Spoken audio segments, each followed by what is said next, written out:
I mean, I tried to buy a Deere tractor in Italy. I mean, you know, it's the price of a Porsche. A tractor. Price of a Porsche. So you didn't buy it? No, it's the price of a Porsche. What are you doing?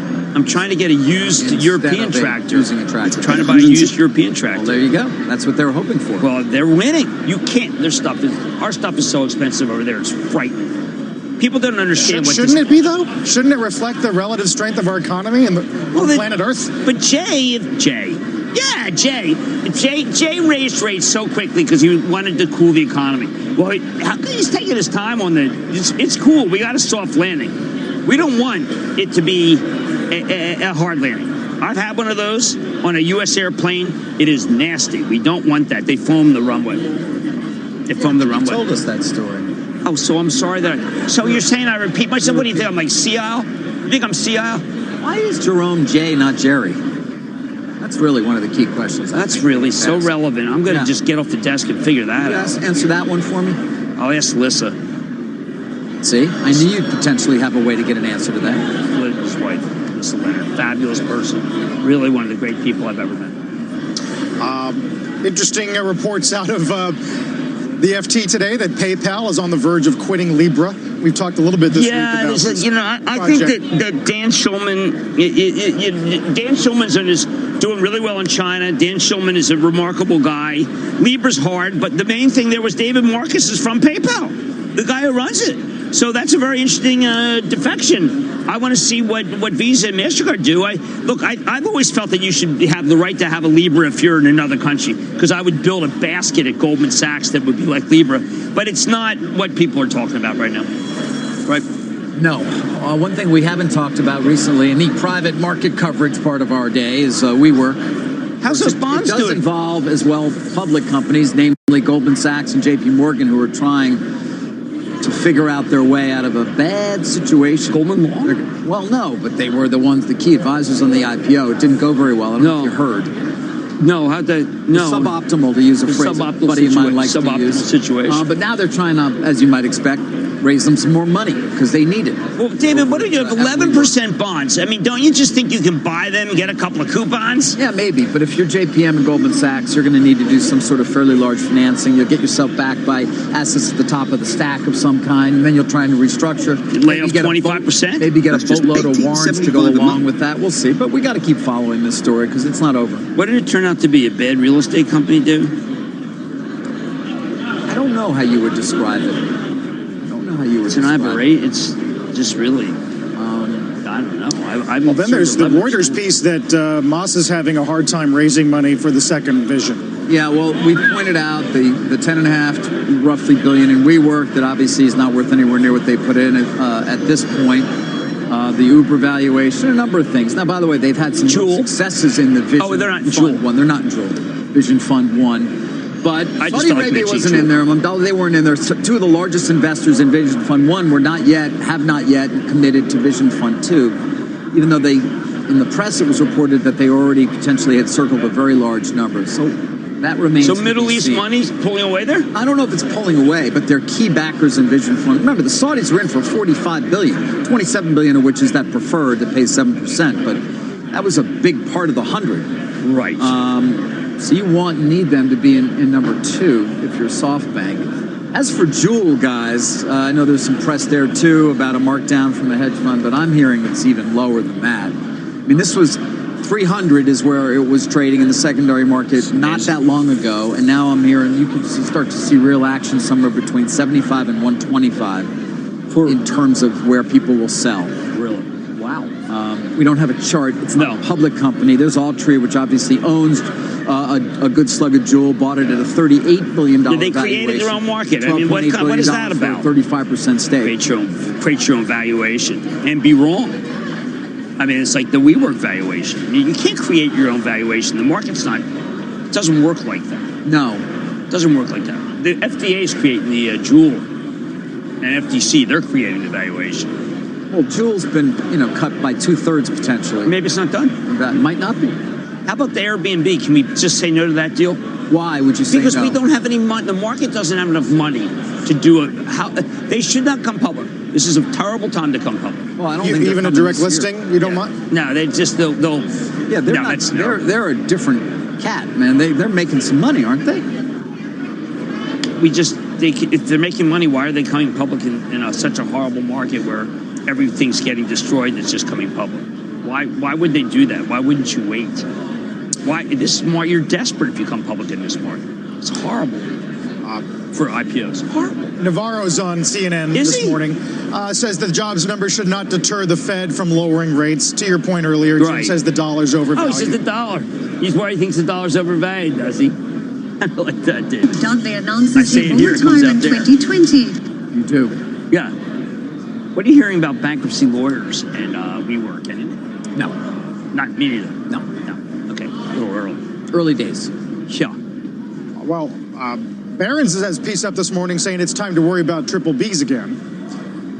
Corporate, they've added some. We had record corporate issuance in September, and even, rates are low. It's even Bill Rudin this morning on Squawk saying it's great for real estate companies. But if there is a slowdown, a pace, then you would worry about some of these half of the corporate bond markets, triple B or worse. Well, look, I think we got a little lacking in caution. Asset light. We're not covenant light. Yeah, there has been. But 3.5%. I've been listening to all these people talk about real estate in Manhattan. And, this big country, and it's very hard to get. If you're in the rest of America, so to speak, things are pretty darn good. So I think that there's always going to be guys who went badly and built badly, but I think it's a forgiving market, and you can restructure. I actually think WeWork can restructure very quickly if they want to. You have to lay off a lot of people and pull in their horns, but their places are full. Well, that helps. Well, that's what they did. That does help. Yeah, that does help. Where's that fella? Where's that? What the valuation would be, and what kind of a multiple you should apply to a business like that. You cannot listen. You're going to grow very quickly if you spend as much as you take in revenues. Right. Lose as much as you take in revenues. Excuse me. I just think it's a growth stock. That's not really a growth stock. I'd rather be in CBRE. I'd rather be in any of the real estate investment trusts, whether it be Simon Property. You'd rather be in Apple, which is up over 2% this morning. Don't trade Apple. Own it. I mean, that's a lot of market cap being added for Apple. Obviously, it also helps the Dow. That's another one where Carrie's mom said they're all going to laugh at me. I've said that Apple should be owned. I've said the 11 is good. I've been laughed out. I've been ridiculed. I've had to take a huge number of heat, a huge amount of heat for saying that I like the new phone. But you know what? I'm a rhino. I can take it. It doesn't bother me one bit. Bring it on. Come on, get me. Come get me. Apple's good. It should be bought. It should be bought. I mean, in all fairness, when we get leaks from the likes of Nikkei saying, they're cutting production, we dismiss them. But in this case, we want to buy it. I just know that my channel checks, he doesn't really do channel checks. My channel checks indicates hard to get. They don't have everything. And remember, it's not just those. I mean, there are accessories that are just selling so well. Do you know watches used to be a business? People sold watches. Now, there's still Philippe Petit. Someone's trying to get me to buy. You know who makes the biggest selling watch in the world? It's the one on your wrist. Yeah. I mean, I have a beautiful Breitling. Petite was the tightrope walker. Yeah. I had a beautiful Breitling. It's gorgeous. And my wife says, I don't want you going out with that Apple thing.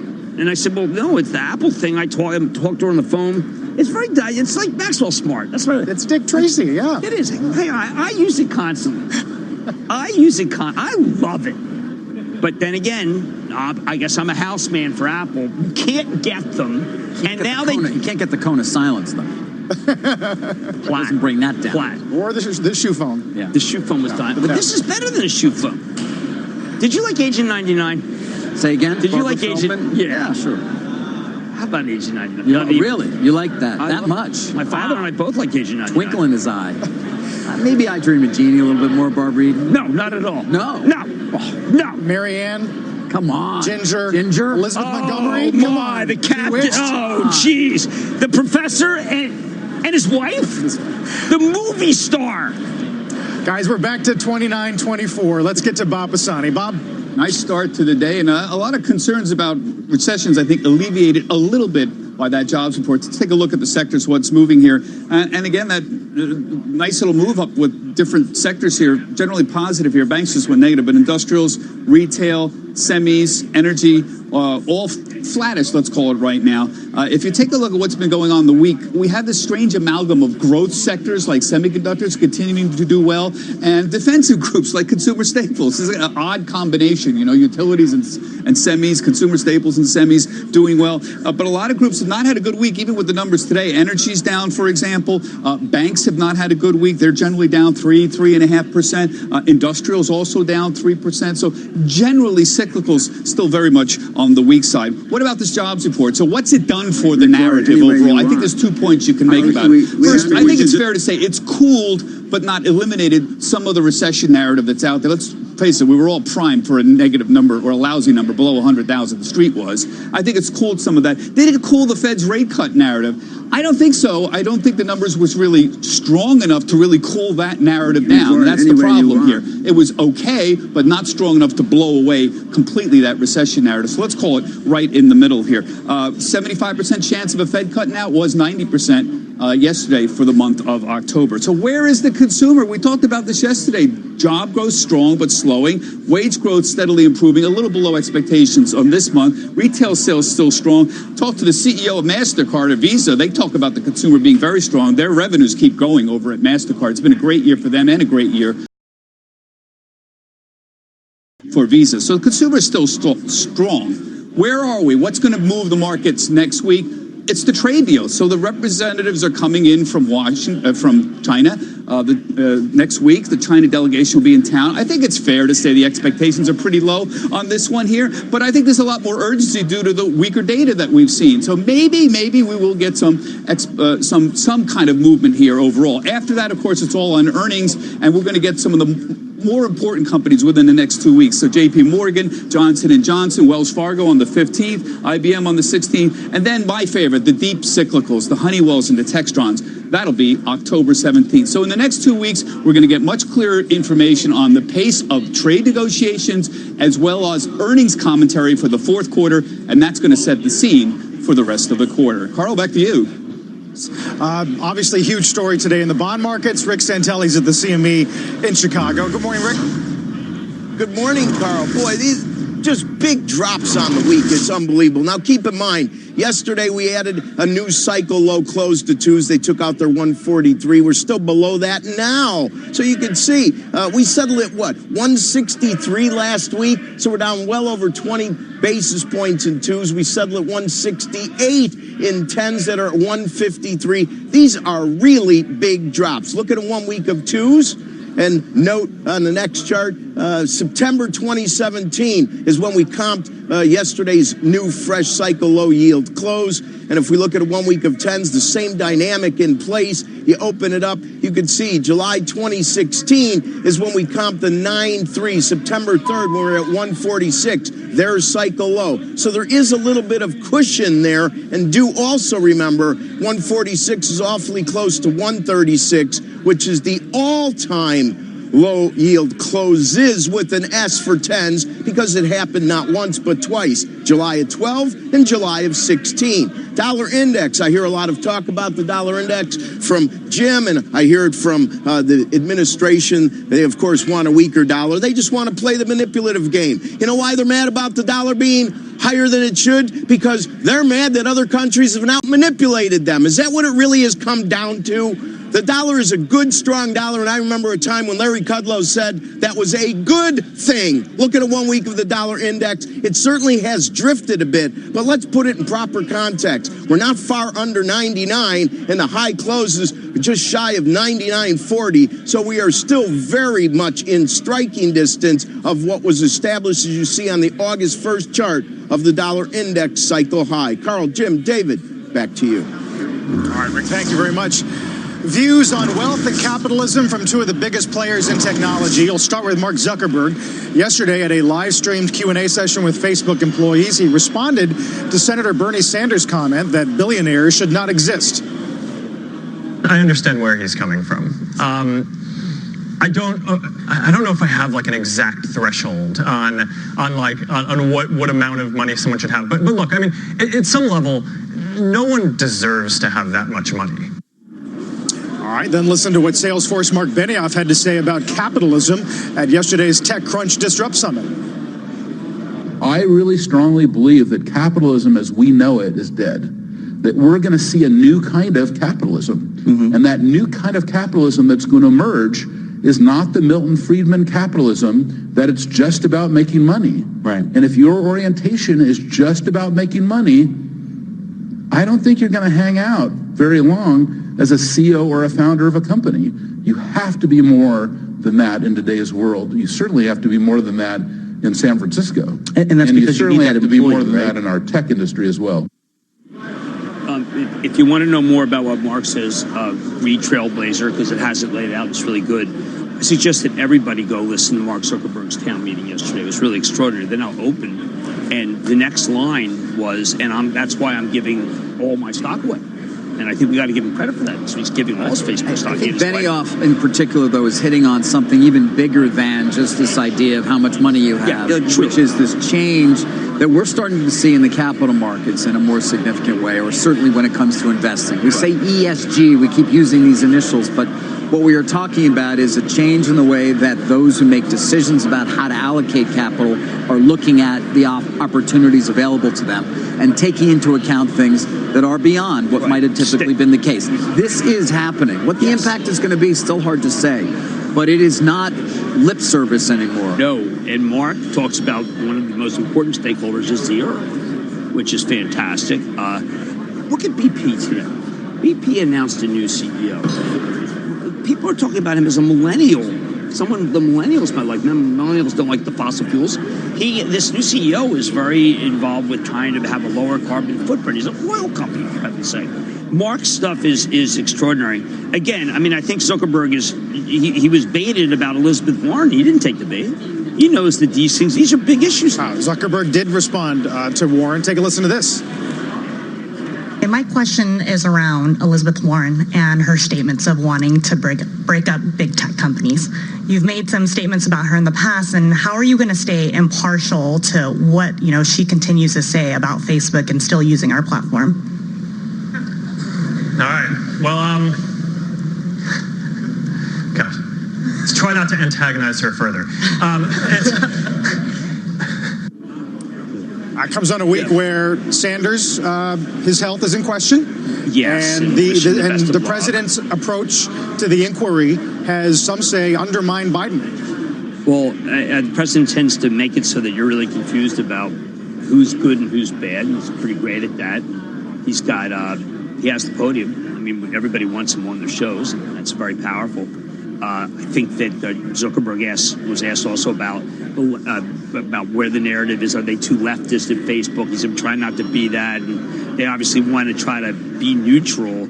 It's a tough time to be neutral because there's so many people who want to call a side. Well, Benioff's point is the days of being neutral are over. Yes. Benioff is saying, change or die. And I think that Benioff's message must be read. Trailblazer must be read. By the way, it's written with the help of a very good writer, with Monica. Oh, she's Monica Lang. Wall Street Journal reporter. Yes, and that's who. And the Pulitzer Prize-winning reporter Jim Stewart introduced me to Monica Lang. She wrote it in conjunction with Mark, and it is a great, fast read. It's a fast, Zuckerberg, by the way, also that was a sort of. That's not the congressional testimony, Zuckerberg. That seemed a lot more. That was a great, meaningful town hall. I want everyone to listen to it. It's more thoughtful than whatever people think. Not antagonizing Warren. This is good speech. When we come back, we'll watch the markets. Dow's up 140. We're back to 29.24. Make sure to check out our podcast, The Opening Bell, A Squawk on the Street, cnbc.com/podcasts, or wherever you get them.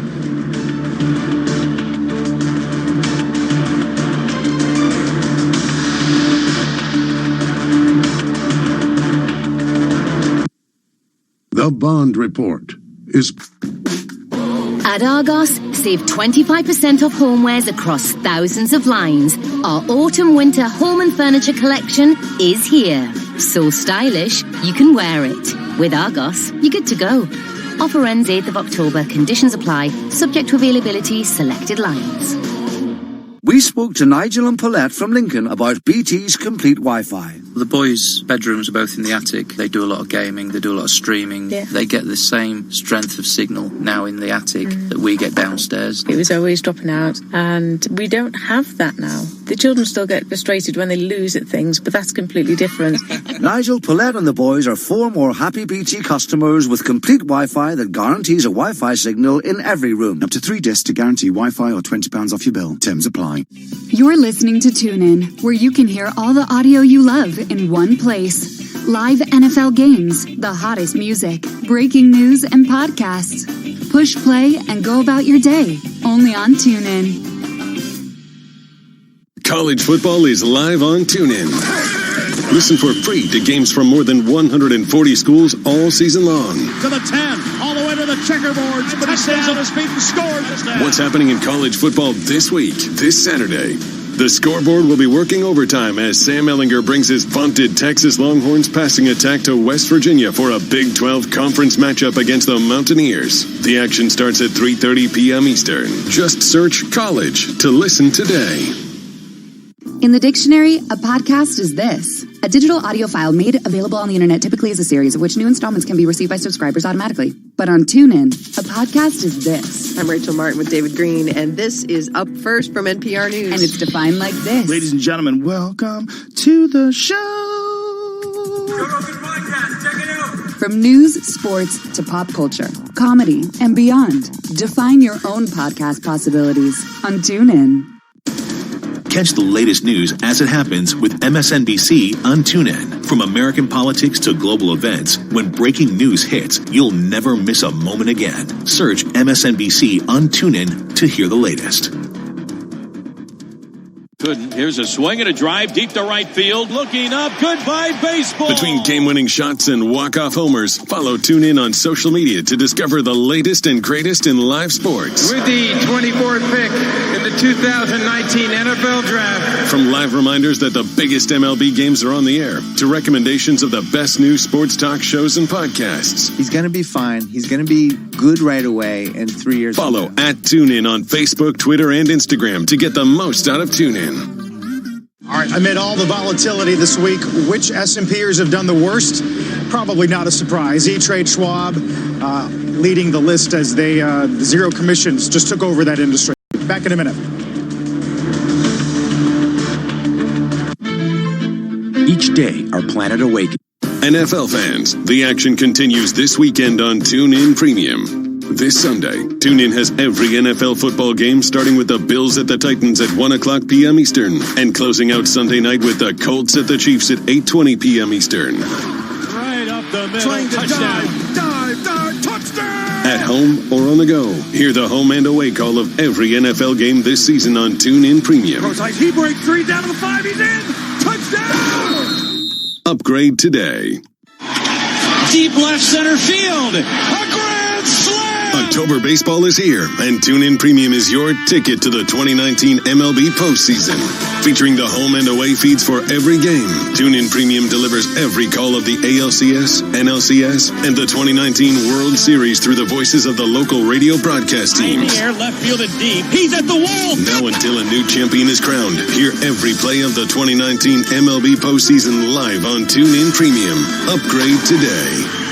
From the TuneIn Studios, I'm Fonseca with your daily sports update. A lot of playoff action happening today. We've got Game 1, Rays-Astros. This one's at 2:05 p.m. Eastern. Game 2, Cards at the Braves. This one's at 4:37 p.m. Eastern. And then we got Game 1, Twins-Yankees. This one's at 7:07 p.m. Eastern.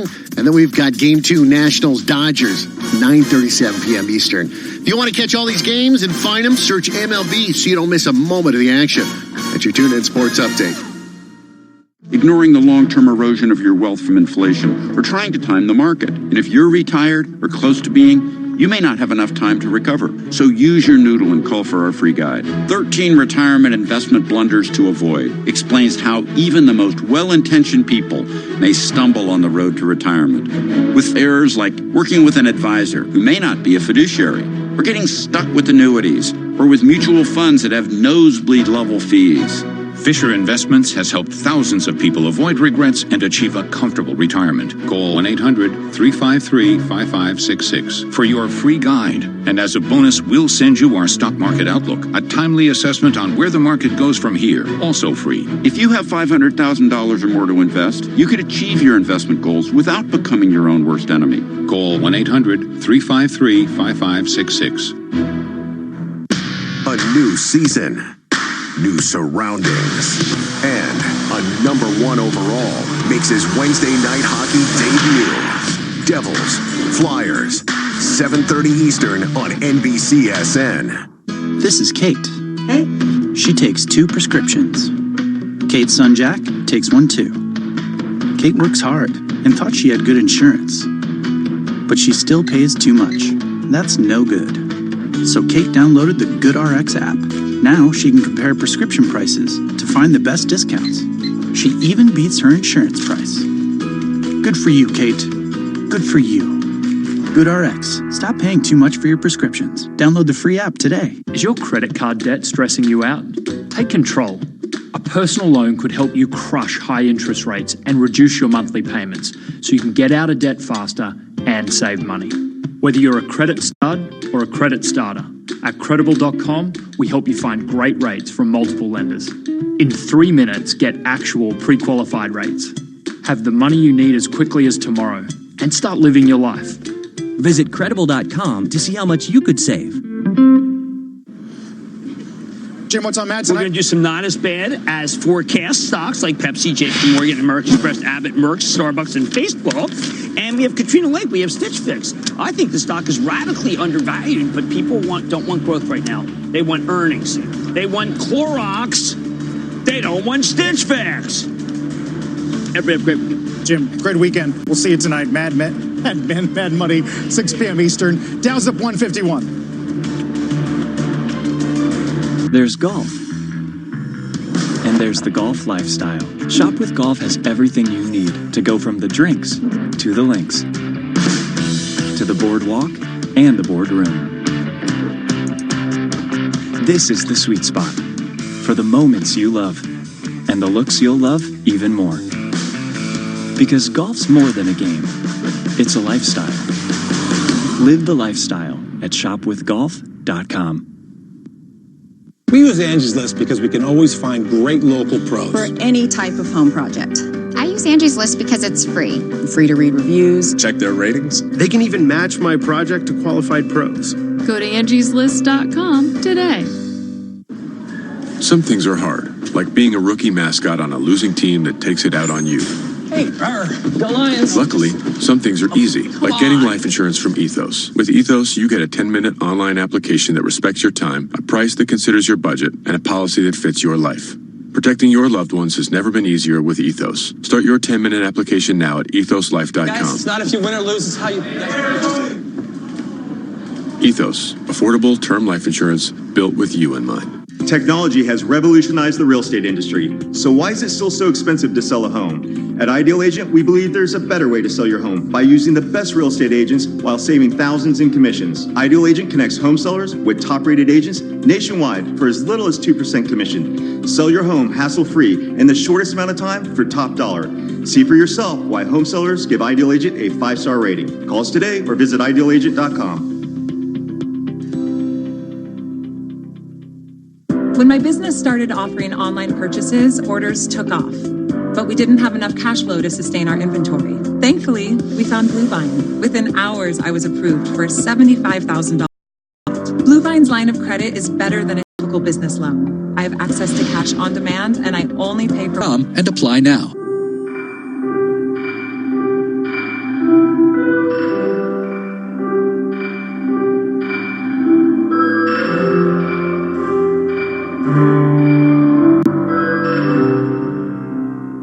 CNBC on Apple TV. Now, even better.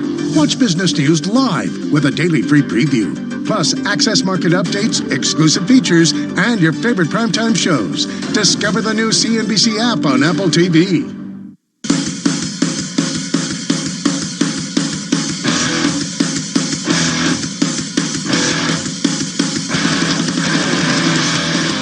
Good Friday morning. Welcome back to Squawk on the Street. I'm Carl Quintanilla with contestant brewer David Faber at Post 9. FOREX Stock Exchange, Sarah Eisen has the morning off. Dow, nice gain here, 200 points to the upside as the jobs number comes in solid. Unemployment rate 3.5. Wages down a little bit from the prior month. And now we're getting comments on the dollar and the number from Kudlow, from Navarro, from the president. Our roadmap this morning starts with the lowest unemployment rate in 50 years, strong jobs numbers sending stocks higher. Plus the future of tobacco. Altria is out with its newest device, the IQOS. And more cuts ahead for WeWork. Question, of course, from here, where does the company go? Let's get right to those jobs numbers. Big story today. Our Steve Leisman joins us with more, having had more than 60 seconds now, Steve. Look at the internals. I don't need 60 seconds, Carl. You know that. No, look, we're getting a big debate right now about what has caused this job market to slow. Definitely coming in below expectations. Definitely coming down from the north of 200,000 average last month. But the reason is why, and I'll get to that debate in a second. Let's go through the data here. 136,000. We're looking for 145,000. The revisions were upward by 45,000, but a lot of that was upward revisions to government. Private sector in some of those months was actually revised down. Average hourly wages, disappointing actually, although they were up pretty strong last month, now running 2.9% year over year. Unemployment rate, though, ticking down, a big decline in the number of unemployed in this nation, and labor force participation, it remained steady. Not a big influx into the workforce, but also not many people leaving, which would be a sign of great weakness. Now let's just take a look. The unemployment rate hits a 50-year low.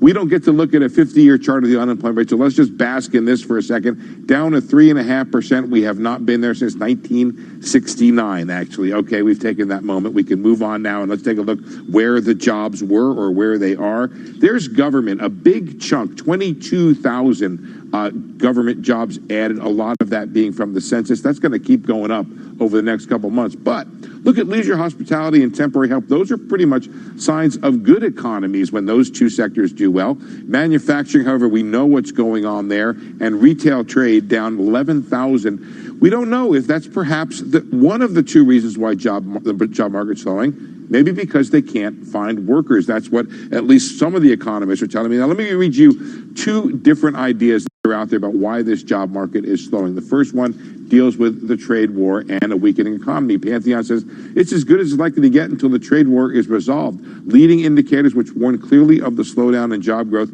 over the past few months will tell us that we are now pointing clearly to the trend slowing to just 50,000 or so by the end of the year. But over at PNC, they have a different idea of what's happening. They say job growth has slowed this year due to a tight labor market, making it more difficult for firms to hire, and slower global economic growth. That's the second reason they put there. So, Carl, they're very different reasons for the slowdown and lead to very different potential policies from the Federal Reserve. If it's slowing because we've hit this natural rate, we can't find workers, well, you wouldn't necessarily want to accelerate into that economy. But if it's slowing because of trade and other reasons of slower aggregate demand, you might want to stimulate that economy. Carl? All right, Steve, thank you for that. I'll take it from here. So joining us now, Grant Thornton, who's the chief economist, and Diane Swonk, and JP Morgan Asset Management chief global strategist, David Kelly. Diane, let me begin with you. How do you put these numbers into perspective about jobs and where we're heading for the economy?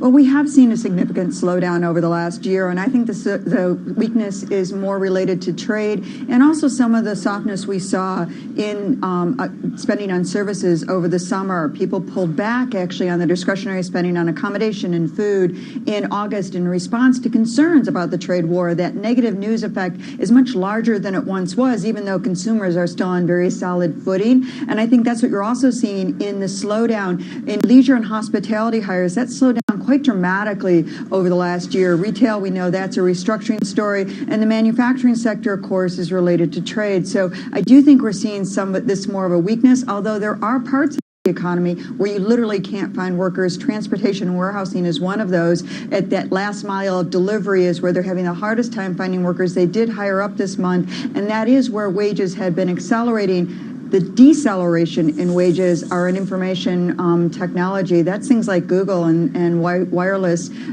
telephones, cable, news, broadcasting. That's the area that had been the fastest wage growth. That slowed to almost half its usual pace in this last month. Grant, where do you see the challenges here for the job market? For David, sorry about that. Where do you see the challenges for the job market and for wages and how it fits into the overall economy? Well, I think the most important thing to recognize here is the limits to growth. I mean, it's great to see an unemployment rate at 3.5%, the lowest since 1969. But everywhere in this report, you can see that businesses are really finding it hard to find qualified workers, and I think that is having some effect. But I think the immigration story is actually quite big in this report too, because if you look at that slowness in the leisure and hospitality industries, well, that makes sense to me based on a big decline in non-immigrant visas. There are actually fewer tourists coming from abroad visiting the United States. That could be having an effect. And then also, there was a pent-up demand for labor because we've had over 7 million job openings for over a year. I think it takes a while to feed through. So I'm a little bit more concerned about this. I do think that this, to some extent, reflects still lingering strength from last year. But I think these job numbers will slow as we head towards the end of the year. We've got a supply-side constraint and we've got a demand-side constraint because of the trade war and the impact that's having on business psychology. When you're talking about psychology, too, how do you see, David, the psychology on the consumer when we're still seeing consumer spending? We're heading into the all-important retail season. Yep. Retail's been struggling, lost 11,000 jobs here. Do you think that that's likely to turn around these last couple months of the year?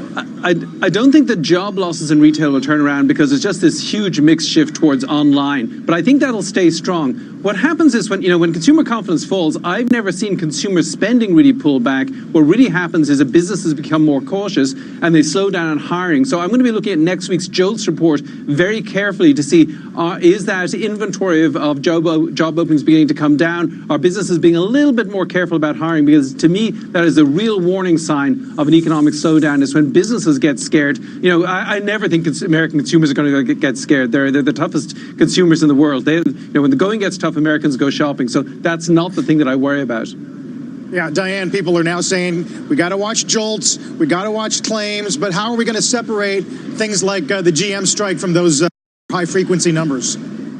That's a great question because it's really going to be a lot of noise in the next month or so, Carl. We have not only the GM strike, if it continues into the end of next week or even the middle of next week, it will show up in the October employment report. It will show up in industrial production. The ripple effects have been felt throughout the industry, not only through the suppliers, Tier 1, Tier 2, and Tier 3 suppliers. Now doing some layoffs, seeing a little bit of an uptick in unemployment claims, and also some spillover into Canada and Mexico. So next month's really going to be very noisy, and it's going to be harder to delineate the ripple effects of the GM strike from the manufacturing sector weakness related to trade wars. And I think that's going to complicate matters as we get into the next month. I also think it's important to remember that as we look at these numbers, there has been some of the weakness we're seeing is, I disagree with David on one thing. These consumers are much more reactive to negative news shocks than they were in the past. I think of last December when there was chaos in financial markets, but consumers were really in great shape, yet they actually pulled back in the height of the holiday shopping season in December, and one retailer said they disappeared for an entire week. That's not something we saw in the past, and that's a different kind of skittishness that we see in the business sector that seems to have bled a little bit into the consumer sector, and it's one of the things that the Fed is worried about can create a self-fulfilling prophecy. So as we get this noise and negative numbers from GM, I do worry about what that means for consumer confidence as well. David, feel free to respond to that from Diane. And final question from me to you as well is just on wages and why you think they haven't really, why they did not increase given a 3.5% unemployment rate. Well, I think there are seasonal changes in consumer spending around the holiday season which make it hard to interpret that. But on wage growth, what I think it says again, a little bit about this business caution. Businesses are quite capable of drawing a line, even in a tight labor market, saying we will not pay an increase. So I think what's fascinating is you can have this very tight labor market. Anybody can get a job, but it's much harder to get a raise. And I think that's that's just a sign of the economy we're dealing with here.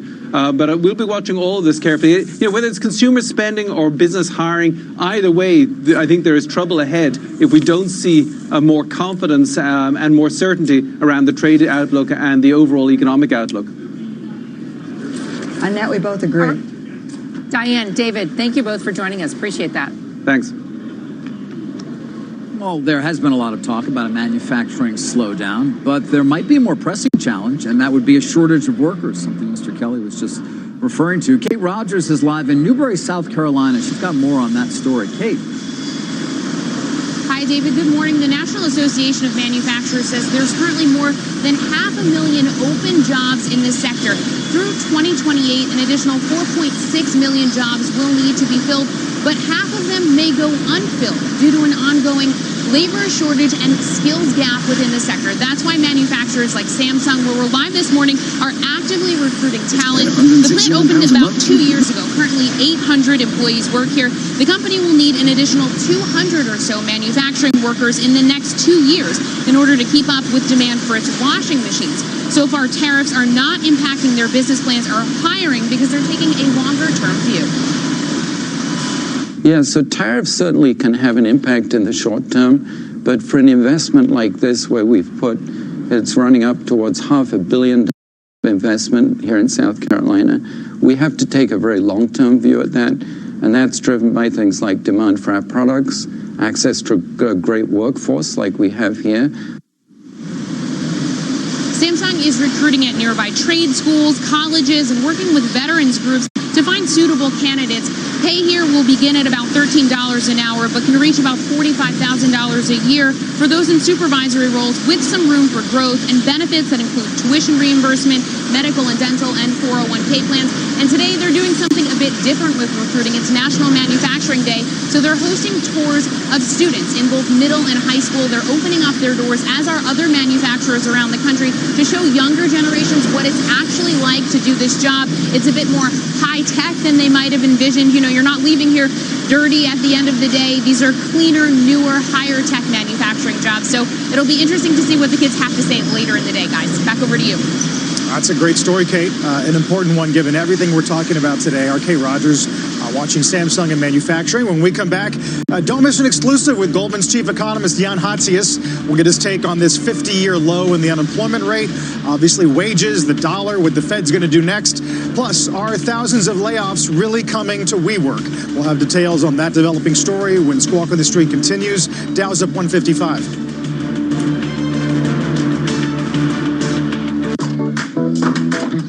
The relaxing sound of fresh, cold running water. And you can have it in your kitchen. With amazing savings on Samsung fridge freezers at Currys PC World. Like the RB31 with its chilled water dispenser for only $399. Or upgrade to the Samsung RS8000 American-style fridge freezer with water and ice dispenser. A huge 609 litres of storage space.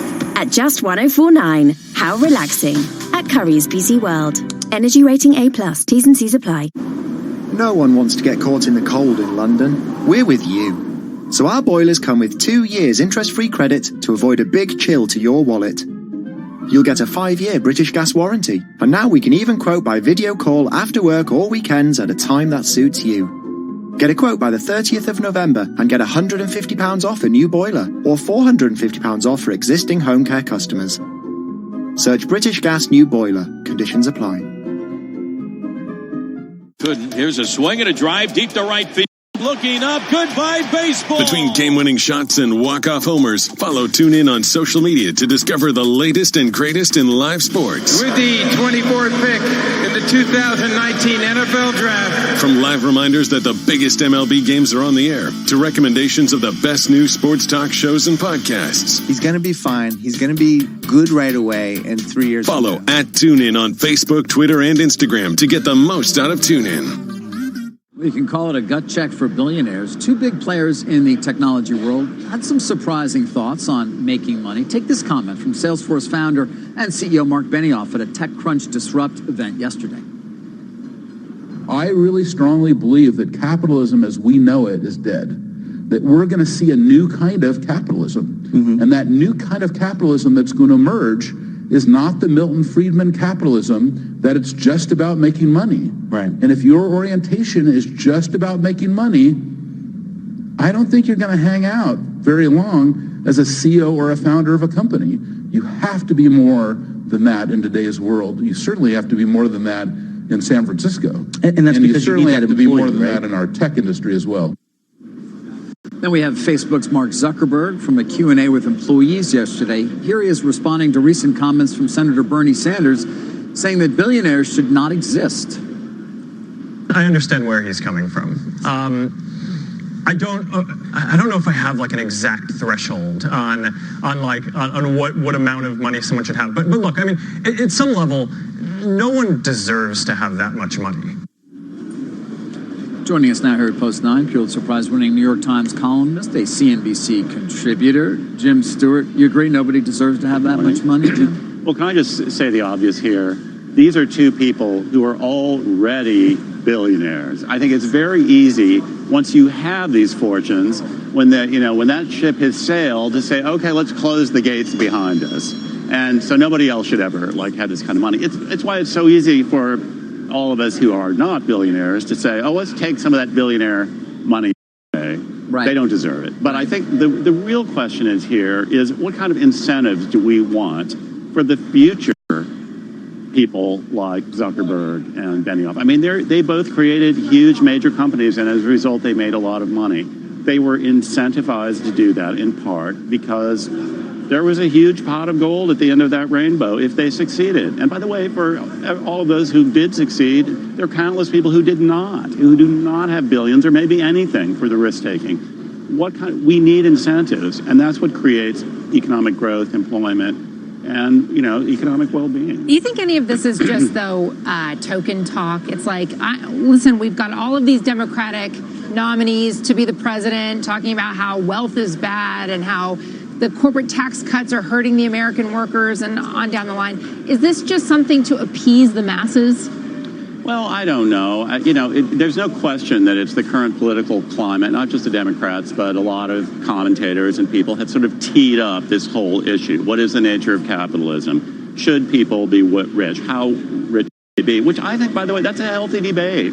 We need that every once in a while. I mean, why do we have a capitalist system here? What other approaches have been tried in history and succeeded or failed? I think that's always a healthy thing to do.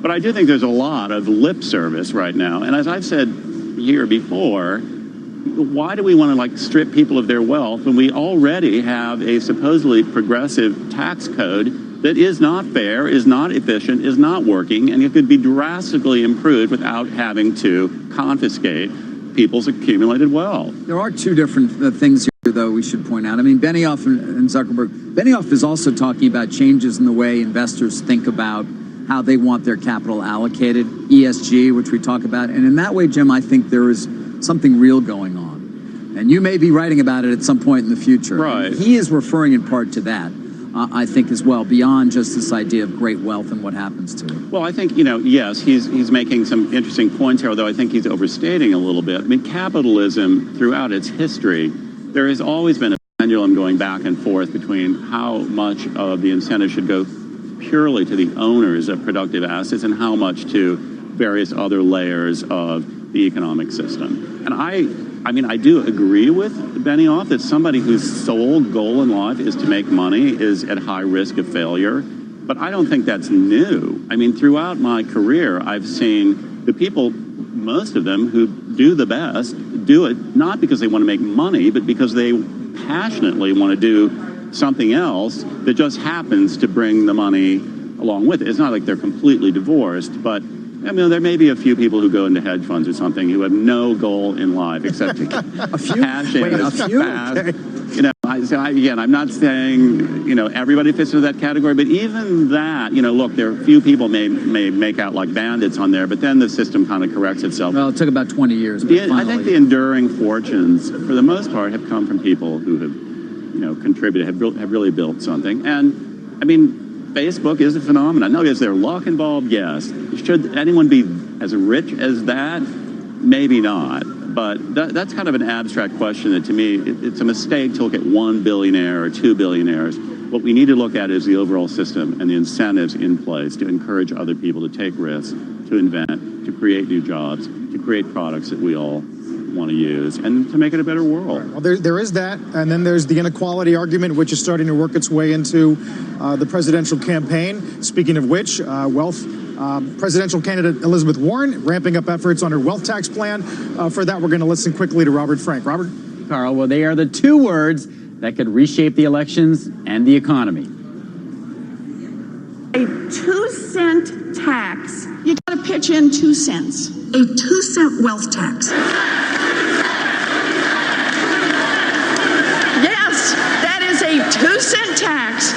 That's right. At rallies, campaign stops around the country, Elizabeth Warren supporters are raising those two fingers and chanting 2 cents. There are 2-cent T-shirts, 2-cent buttons, 2-cent refrigerator magnets, pennies included. 2 Warren staffers in Iowa recently dressed up as pennies to rally voters. Now, the rise of the 2 centers speaks not only to the populist appeal of Warren's wealth tax, but also to the more than 60% of Americans who support it and her skill at turning complicated tax policy and debates over inequality into catchy, emotional slogans. Now, the actual plan, of course, is far more costly and complicated. It calls for an annual tax of 2% on wealth over $50 million, 3% on wealth over $1 billion, raising $200 billion a year. Now, taxpayers would have to estimate the current value of everything from cars and real estate to art and private companies. And by the way, most European countries have long abandoned wealth taxes for lower than expected revenue. And as former Treasury Secretary Larry Summers recently said, this is not some little tax. This would be extremely burdensome tax on wealth. Guys, back to you. All right, Robert, thanks. With that set up, Jim, how do you think that'll resonate? Well, look, I have to hand it to her. It is catchy. It gives somebody something to chant. I think it's probably better than lock her up or some of those things. But I agree. This is an enormously complicated system. The fear, of course, with any tax is it might be 2 cents today, but what's it going to be tomorrow? And then it's 3 cents, and it's 5, and it's 10. It's an easy target, but it is not easy to administer. I mean, the bureaucratic cost of this thing, I shudder to think. I mean, the tax code is already complicated. You want to put a wealth tax on there where everybody has to estimate the value of their acquired assets every year? I mean, what about people over 65? They're going to get taxed on things they already have. They don't have any substantial incomes. I just think... But over 50 million? I mean, that's a fairly high bar. It is a high bar, but again, it's like the 2 cents. It's 50 million today. It's 40 million tomorrow.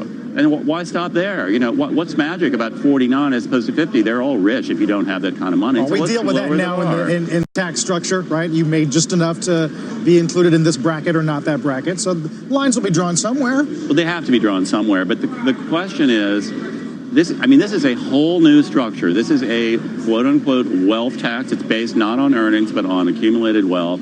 And wherever you draw those lines, I think it's going to be We end up back at a point you've made before, which is why not get a capital gains? I know. We've got all the mechanisms in place to increase. If you want to make the tax code more progressive, you can do it. You want to tax the wealthy more, we have a structure in place to do that. And can I just say this over and over again? If we want a fairer tax system, one that doesn't give outrageous benefits to real estate developers, we could do that too and raise a lot more money than people are talking about on the wealth tax. Not under this administration. But I don't know, maybe that's not catchy enough or something. There's nothing to chant about it. I'm going to have to put my thinking cap on and see how can I make this a more, get Warren You get to work on that, please, okay? Jim, thank you. Sure. Jim Stewart. All right, coming up, Altria launching a tobacco alternative here in the United States. It's not a vaping device or a cigarette. So what is it exactly? We'll tell you. And getting a check on the major averages right now. As you can see, the Dow Industrial's up 0.75%. S&P is up about the same. NASDAQ just on the heels of that. Good day overall. Squawk on the Streets back right after this. Don't go away.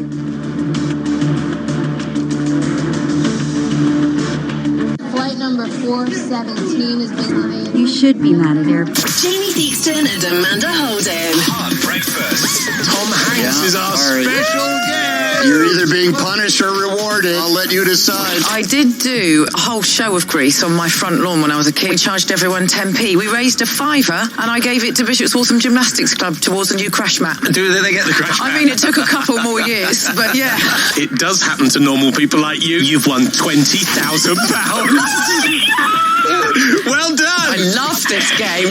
Hot breakfast with Jamie Theakston and Amanda Holden. Weekdays from 6:30. Listen on your radio, global player, or smart speaker. Play hard. Deep left center field. A grand slam. October baseball is here, and TuneIn Premium is your ticket to the 2019 MLB postseason.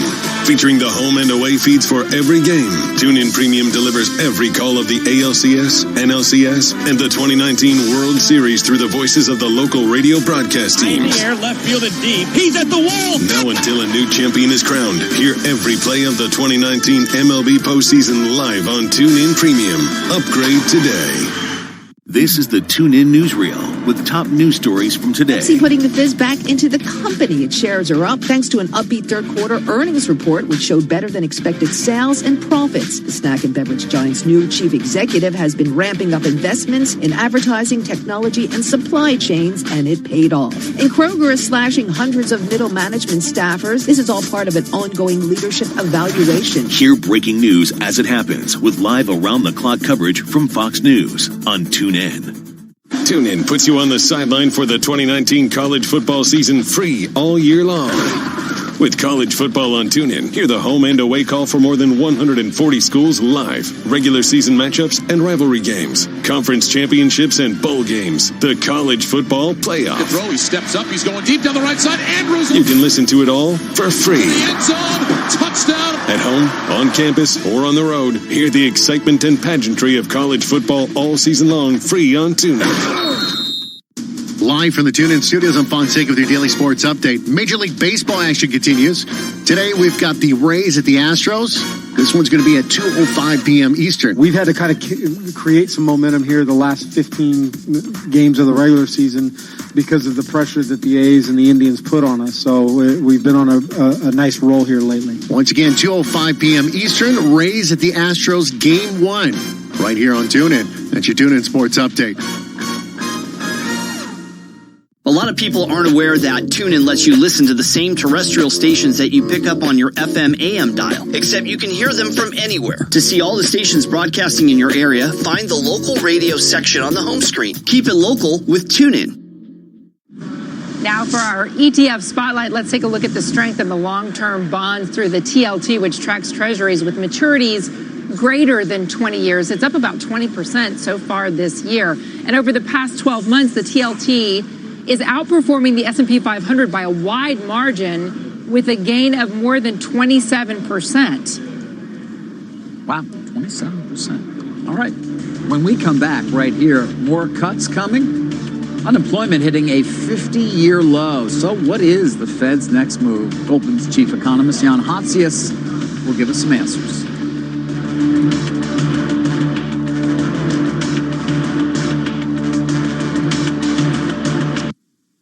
ETF Spotlight is sponsored by Invesco QQQ, a wide array of innovative investment. Make sure to follow TuneIn today so you're always in the know. Twitter, Facebook, Instagram. Just search @TuneIn. In the dictionary, a podcast is this: a digital audio file made available on the internet, typically as a series, of which new installments can be received by subscribers automatically. But on TuneIn, a podcast is this. I'm Adam Grant, and this is Work Life, my podcast with Ted. I study how to make work not suck. And it's defined like this. Blackout is a suspense-filled thriller from Endeavor Audio and Q-Code. From news, sports, to pop culture, comedy, and beyond. Define your own podcast possibilities on TuneIn. Hey, NFL fans, can't watch the game? Can't be there? No biggie. With your TuneIn Premium membership, you have unlimited access to every team and every game in the league. Listen live as it happens or on demand. Anytime, anywhere. All season long. Search NFL today.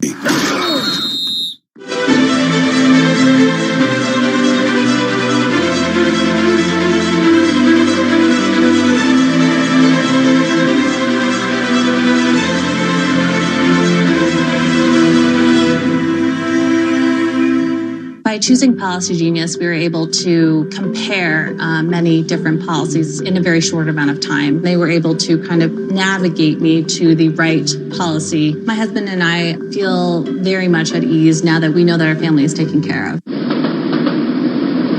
In a changing environment, consistency keeps us on track. Columbia Threadneedle Investments. You went to college, you're smart.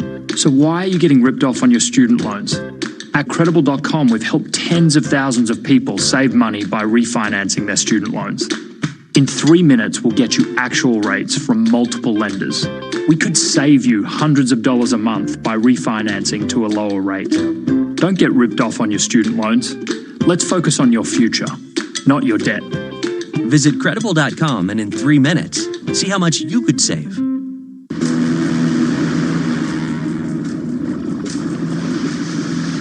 remain unseen. Ambush the enemy.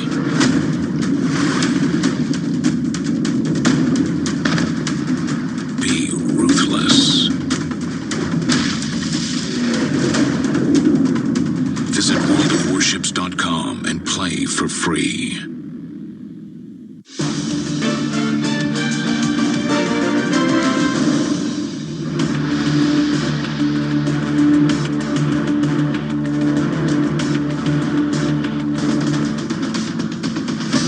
Welcome back, everyone. I'm Sue Herrera. Here's your CNBC News update at this hour. Secretary of State Mike Pompeo meeting with Montenegro's president as part of his European tour. They plan to discuss the country's roles in the Western NATO alliance. Pompeo did not speak to reporters aboard his plane during the flight from Rome. Thousands of protesters in masks streamed onto Hong Kong's streets after the territory leader, Carrie Lam, invoked a rarely used emergency power to ban masks at rallies. That ban goes into effect on Saturday. It is essential for us to stop violence and restore